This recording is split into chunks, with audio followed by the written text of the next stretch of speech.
एक घटना है। श्री मलुकदास जी महाराज कड़ा ग्राम में विराज रहे थे, जब उनकी जन्मभूमि। उनके गुरुदेव दारागंज प्रयाग निवासी श्री देव मुरारी देवाचार्य जी, जो श्री स्वामी अग्रदेवाचार्य जी के नाती चेला और उनके शिष्य श्री मलुकदास जी अग्रदेवाचार्य जी की परंपरा में। तो श्री देव मुरारी देवाचार्य जी ने मलुकदास जी को कहा था कि तुम अपनी जन्मभूमि पर ही विरक्त तो उनको बना दिया था, चतुर्थाश्रमी विरक्त होकर साधु सन्यासी होकर अपनी जन्मभूमि पर ही ठाकुर सेवा, गौ सेवा, संत सेवा करो। और जब भारतवर्ष के कोने कोने के संत आकर हमारे पास तुम्हारी साधु सेवा की प्रशंसा करने लग जाएंगे, तब कभी भी हम आएंगे तुम्हारे पास, हम स्वयं चल कर आएंगे। आप इसी प्रतीक्षा में वहाँ गौ, ब्राह्मण और संतों की सेवा में आप लगे रहे। श्री मलुकदास जी की संत सेवा तो अद्भुत थी ही। उनके चरित्र में गुरुजी आता है कि भूखे कुकुर हु जो आवें, क्षुधावंत है तिन्हि अघवावें। हजारों कुत्ते इकट्ठे हो जाते तो उनको भी भगवत भाव से वंदन करके उनको भी आप पत्तल परोस कर जिमाते थे। प्राणी मात्र में भगवान का दर्शन करते हुए उनकी सेवा करना। उनके चरित्र में आता है, हिंदू तुरक की विधवा जितनी, भोजन छाजन पावे तितनी। ये भी भेद नहीं कि ये अमुक धर्म का है, अमुक है। विधवाओं स्त्रियों को वस्त्र और अन्न की व्यवस्था,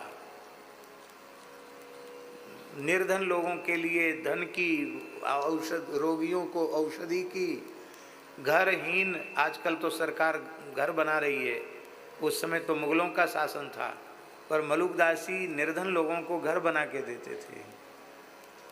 बड़ी अद्भुत उनकी सेवा। विचारकों ने ये कहा है कि जहाँ उनका साहित्य सृजन एक बहुत बड़ा योगदान है, वहाँ उनकी सेवा ऐसी अद्भुत है कि उन श्री मलुकदास जी की सेवा के जैसा उदाहरण अन्यत्र मिलना अत्यंत दुर्लभ है। ऐसा है, अद्भुत उनका जीवन चरित्र है। लोगों ने पूछा उनसे, माने इतनी अन्न धन की व्यवस्था कैसे होती है? तो श्री मलुकदास जी ने कहा, मोदी सब संसार साहिब मेरे राम, जा पर चिट्ठी उतरे सोई खर्चे दाम। सारा संसार मोदी है, कमाने वाला है, व्यवसाय करने वाला है, और साहिब मेरे राम, राजा राम। साहिब राजा राम, सर्वेश्वर सबके मालिक राजाधिराज श्री रामचंद्र प्रभु हैं। तो राम जी की चिट्ठी जिस पर पहुंच जाती है, जा पर चिट्ठी उतरे सोई खर्चे दाम। मैं कुछ नहीं करता, मैं तो केवल भगवान के सहारे बैठा हूँ। राम जी की चिट्ठी जिस पर पहुंच जाती है, इतना आटा, इतना दाल, इतना चावल, इतना घी, इतना बूरा, इतना मेवा, इतना कपड़ा, जो जिस वस्तु की चिट्ठी पहुंच जाती है और जिस पे पहुंच जाती है वही खर्च कर देता है। अब यहां एक बड़े रहस्य की बात है। आपसे हमारा परिचय ही नहीं है, हम आपको पहचानते नहीं, आपको जानते नहीं, तो आपको चिट्ठी भेजेंगे? अपरिचित को चिट्ठी नहीं दी जाती, परिचित को चिट्ठी दी जाती है। सभी जीव भगवान के हैं, पर भगवत सेवा में, गौ सेवा, संत सेवा में कुछ समर्पित करने की जो प्रेरणा है, यही राम जी की चिट्ठी है। और ये चिट्ठी उसी को प्राप्त होती है जिसको भगवान अपना करके मानते हैं। तो यदि किसी मनुष्य के जीवन में भगवान की सेवा का सौभाग्य प्रकट हुआ तो आप समझ लो कि राम जी की चिट्ठी उससे मिल गई, राम जी ने उसे अपना लिया है। और एक दूसरा दोहा है गुरु जी, रहूं भरोसे राम के, रहूं भरोसे राम के, बणि जय कबहु न जाऊं। कमाने का कोई उद्यम नहीं करता, बणि जय कबहु न जाऊं, दास मलूका यूं कहे, हरि बिड़वे में खाऊं। कहते हमारा राम जी से समझौता हो गया है। क्या समझौता हो गया? बोले हमारा राम जी से यही समझौता हो गया, भगवान से हमने कह दिया कि खाने का काम और राम राम करने का काम तो हमारा,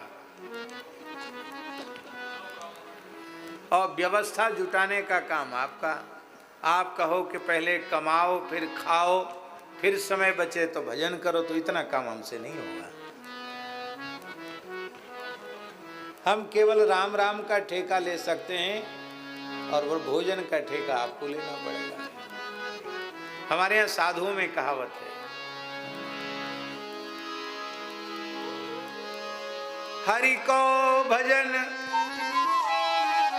पुराने संतों की कहावत, हरि को भजन पेट को धंधो,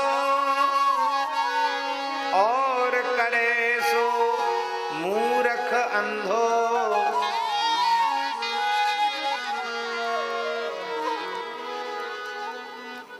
सब कमाने में ही तो परेशान है। बोले ये सब समय चला जाता है इसमें कमाने में, इसलिए अनन्यास चिंत्यन्तो माम ये जनाः पर्युपासते तेषां नित्याभियुक्तानां योगक्षेमं वहाम्यहम्। इसका प्रत्यक्ष अनुभव करके, इसे चरितार्थ करके श्री मलुकदास जी ने लिखा है। और गुरुजी एक और विशेष बात,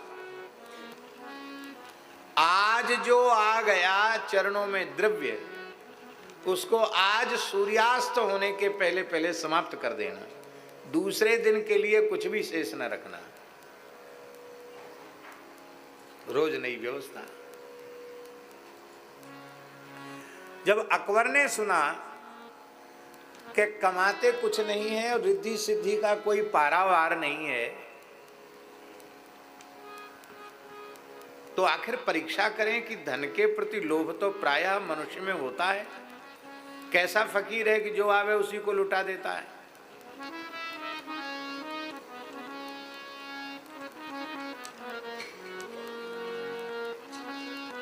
आओ हम लोग बड़े भाग्यशाली हैं। श्री हनुमानगढ़ी अयोध्या से पूज्य श्री महंत श्री धर्मदास जी महाराज कृपा पूर्वक पधारे हैं। हम उनको प्रणाम करते हैं। विराज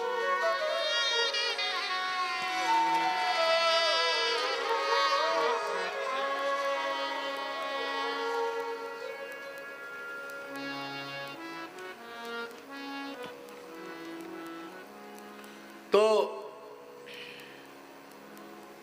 अकबर ने अपने वजीर को भेजा, बहुत ध्यान से सुने, मलूकदास जी की परीक्षा लेने के लिए भेजा। तो मोतियों में बसरा का मोती सबसे मूल्यवान माना जाता है, तो सोने के थाल में बसरा का मोती भर के श्री मलूकदास जी के चरणों में भेंट के रूप में भेजा अपने वजीर के द्वारा अकबर ने। उस समय तीर्थराज प्रयाग में महाकुंभ पर्व था और श्री मलूकदास जी श्री गुरुदेव की चरण सन्निधि में, देव मुरारी देवाचार्य जी की चरण सन्निधि में कुंभ में ही विराज रहे थे। सारी सेवा की व्यवस्था आप ही कर रहे थे। तो जब वजीर ने अकबर का नाम सुनाया और मोतियों से भरा हुआ स्वर्ण का थाल अर्पित किया और वह बैठ गए देखने के लिए कि मैं आज दिन भर रहूँगा, ये मोतियों का क्या करते हैं, इस थाल का क्या करते हैं, ये देखने के लिए।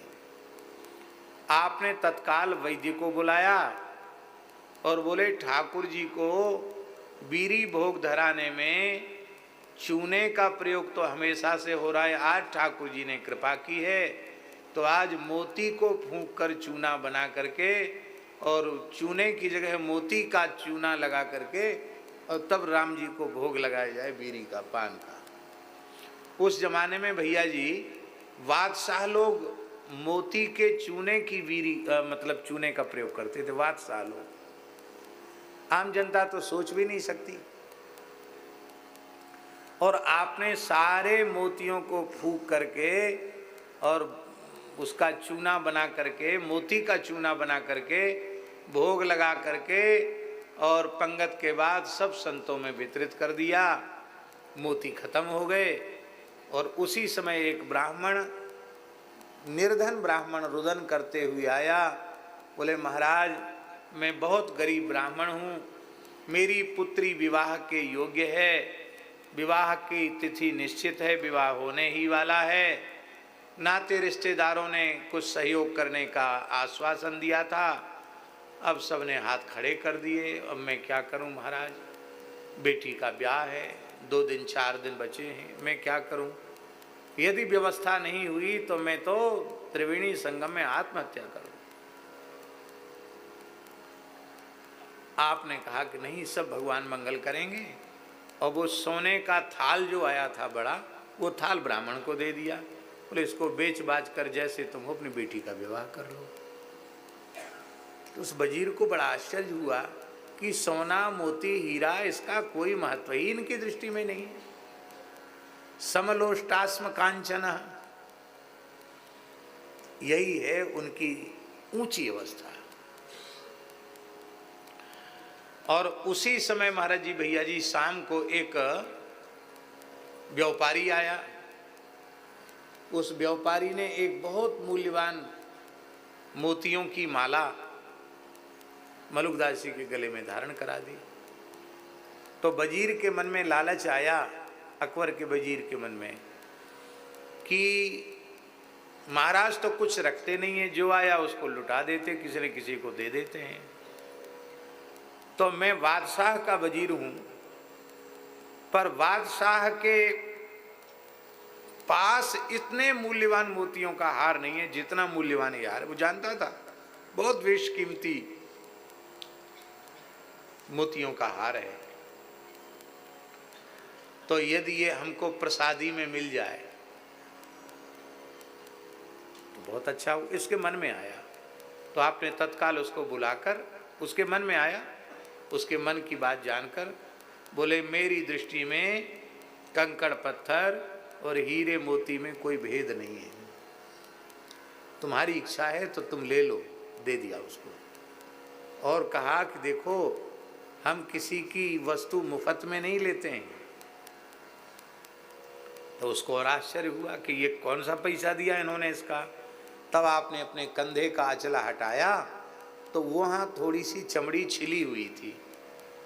तो उनका महाराज जी आपको ये चोट कैसे लग गई।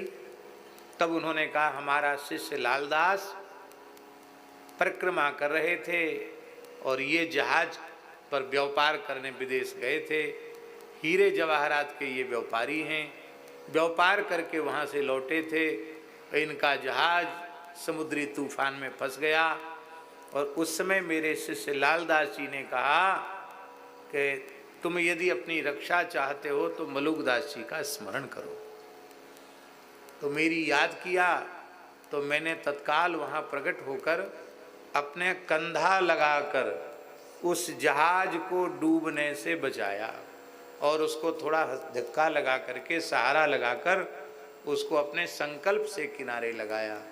तो इतना परिश्रम किया है तब लिया है माला, मुफ्त में नहीं लेते किसी की चीज़। इससे एक बात सिद्ध हो गई कि हम लोग तो संतों को भौतिक वस्तु देते हैं पर वे अपना तप, अपना भजन, अपना आशीर्वाद कृपापूर्वक प्रदान करते हैं। कल महाराज जी ने एक बात बहुत अच्छी कही, हमारा मन एकदम गदगद हो गया। उन्होंने कहा देखो हम तो साधारण जीव हैं, हमारे पास क्या रखा है। अब कोई कहता है महात्मा से कि महाराज आशीर्वाद दो, तो भेष भगवान का, भगवान से आशीर्वाद मांगता, हमसे थोड़ी मांगता है। तो जब भगवान को ही आशीर्वाद देना है तो बोले फिर हम कंजूसी क्यों करें। जब आशीर्वाद देने का काम भगवान का ही है तो उदारता पूर्वक आशीर्वाद देना चाहिए। कल महाराज जी ने बताया, बड़ी अच्छी लगी बात। तो श्री मलुकदास जी महाराज ने यह संदेश दिया। तो अकबर के चरित्र में ये घटना घटी, ये ऐसा अद्भुत उनका जीवन चरित्र है।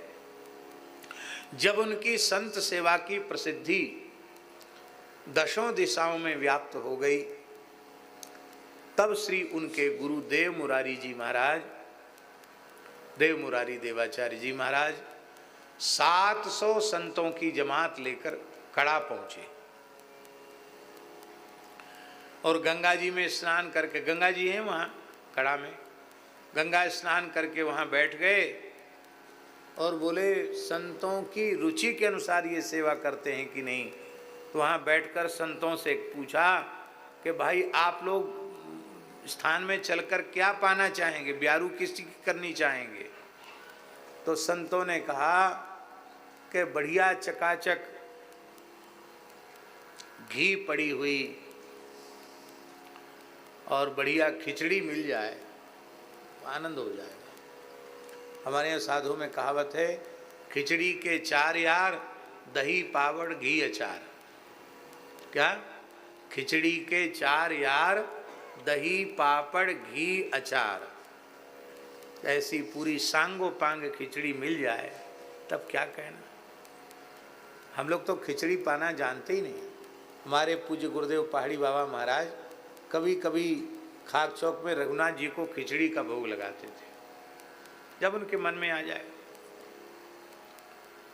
तो भैया जी जितनी खिचड़ी उतना घी, आप सोचो। और उनका नाप था, ये बीच वाली उंगली के इतना पानी डालते थे बस, और बराबर का घी उसमें रम जाता था खिचड़ी में।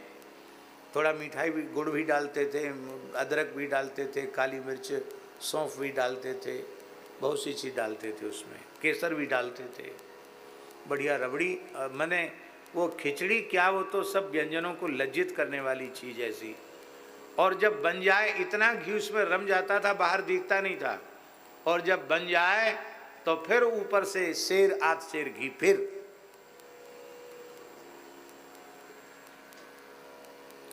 बढ़िया अधोटा दूध का जमाया हुआ दही पापड़। महाराज खिचड़ी को देख के लोग कहते थे हम भंडारे में नहीं जाएंगे, हम तो यही खिचड़ी पर जाओ जाओ जाओ, चिट्ठी में जाओ, भंडारे में जाओ। ये तो बोले राम जी को आज खिचड़ी भोग लगेगी। और कई बार कहते हम लोगों से, गंगादास ये लोग सब भी रसोई में सेवा करते थे, कभी कभी देखो भला हमारी देखा देखी रोज ऐसी खिचड़ी मत बनाना, हाँ नहीं तो तुम्हारे जैसे लोगों ने कितने स्थान उजाड़ दिए, ये भी कहते थे। ये रईसों की खिचड़ी है, ये कंगलों की नहीं है। तो ऐसी ही खिचड़ी खाने की इच्छा सबने की।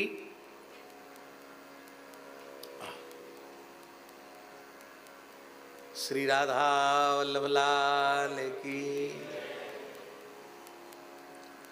जय। दंडोत प्रणाम।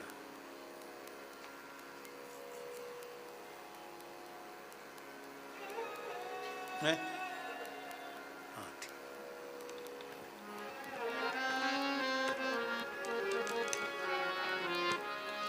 तो मसनद से थोड़ा बैठने की जगह कमती रह जाती है, उसको अनुकूल हो तो ही ठीक है, नहीं तो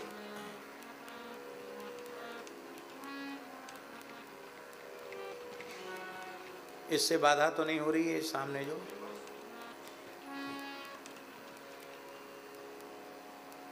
तो आपने इधर संतों ने घी खिचड़ी खाने का संकल्प किया और श्री मलुकदास जी ने रसोइया को आदेश दिया, जो संत रसोई में सेवा करते थे उनको कहा कि आज तो रघुनाथ जी को खिचड़ी का ब्यारू में खिचड़ी का भोग लगाओ। तो महाराज कितनी खिचड़ी का भोग लगावे? बोले 20 सेर बहुत है। कितनी? 20 सेर खिचड़ी। रसोइये ने आज्ञा का पालन किया, भोग लग गया और 700 संतों के साथ श्री मलुकदास जी के गुरुदेव देव मुरारी देवाचार्य जी आ गए। गुरु जी को साष्टांग प्रणाम किया, संतों को प्रणाम किया, विराजमान किया और महाराज ब्यारू करो, क्या पाएंगे? संतों ने कहा खिचड़ी। तो खिचड़ी भोग तो लगा ही था, लेकिन रसोइयों के हाथ पांव फूल गए। 700 साधु की जमात है और खिचड़ी कुल 20 सेर है, तो 20 सेर खिचड़ी में 700 साधु कैसे जीवेंगे? और एक से एक सिद्ध हैं, पता नहीं कौन कितनी खा जाए संकल्प करके। तो रसोइयों के हाथ पैर फूल गए, वो चुपके से वहां से किनारे हो गए और श्री मलुकदास जी महाराज उठ के खड़े हुए, पत्तल फेरना शुरू किया। अब लोग सब लग गए, स्वयं ही सेवा में लग गए। तो खूब खिचड़ी खिलाई, भरपेट तृप्ति होकर के सबने पाया।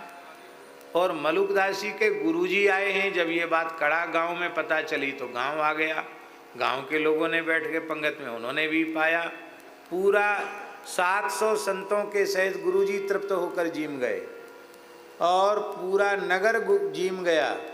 फिर उन्होंने रसोइये को बुलाकर कहा, अब बची खुची खिचड़ी जो अन्य अधिकारी हैं, कुत्ते आदि, उनको दे दो, पात्र अमनिया कर दो। तो कड़ाही में देखा महाराज जी, तो 20 सेर की खिचड़ी 20 सेर थी। 20 सेर खिचड़ी फिर भी बची थी, सब खा गए, फिर भी 20 सेर बच गई। वो 20 सेर खत्म ही नहीं हुआ।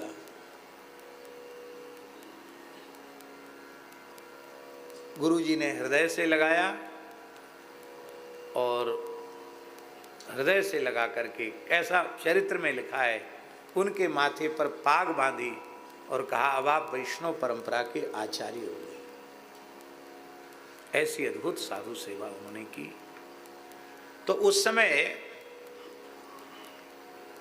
अलखराम दास जी जो मलुकदास जी के शिष्य थे, उन्होंने अपने दादा गुरुजी श्री देव मुरारी देवाचार्य जी से पूछा कि गुरुजी, ये हमारे गुरुजी के जीवन में ऐसी घटनाएं कैसे घटती हैं जिनमें बुद्धि काम नहीं करती है? अभी अभी की घटना है कि 20 सेर खिचड़ी बनी थी और सबके जीवने के बाद भी 20 सेर बच गए। हजारों लोग खा गए, फिर 20 सेर बच गई। ऐसा कैसे हो गया?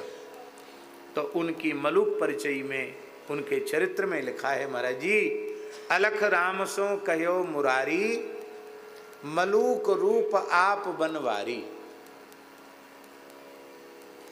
अलख राम सो कहो मुरारी, देव मुरारी देवाचार्य जी ने अपने नाती चेला अलख राम दास जी से कहा कि मलूक रूप आप बनवारी। स्वयं भगवान ही मलुकदास जी के रूप में आए। आचार्यम माम विजानिया। और जैसे श्रीमन महाप्रभु जी जगन्नाथ जी में समाहित हुए, ऐसी इनके जीवन चरित्र में है कि आप जगन्नाथपुरी में पहुँचे और जगन्नाथ मंदिर में सबने जगन्नाथ जी के गर्भगृह में, जगन्नाथ जी के गर्भगृह में जगन्नाथ जी में अंतर्धान होते हुए देखा। आज भी जगन्नाथ जी का जल जहाँ से जाता है उस पनाले में मलुकदास जी का निवास है। और जगन्नाथ जी से कहा, आपके पाते समय जो आपके अधर से नीचे गिर जाए उस पर मेरा अधिकार हो। तो रत्न वेदी पर जो प्रसाद गिर जाता है उसको आज भी मलुकदास जी के नाम से रखा जाता है। हाँ से ऐसा अद्भुत उनका जीवन चरित्र है। बस एक छप्पे कह करके, मन तो आज केवल छप्पे का था, लेकिन एक चरित्र आ गया, ठीक है। इसी भाव को लेकर दास के मन में प्रेरणा हुई तो हमने कुछ पंक्तियां लिखी। बनमाली जगदीश प्रभु, धरि मलूक बपु अवतरे,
पद पा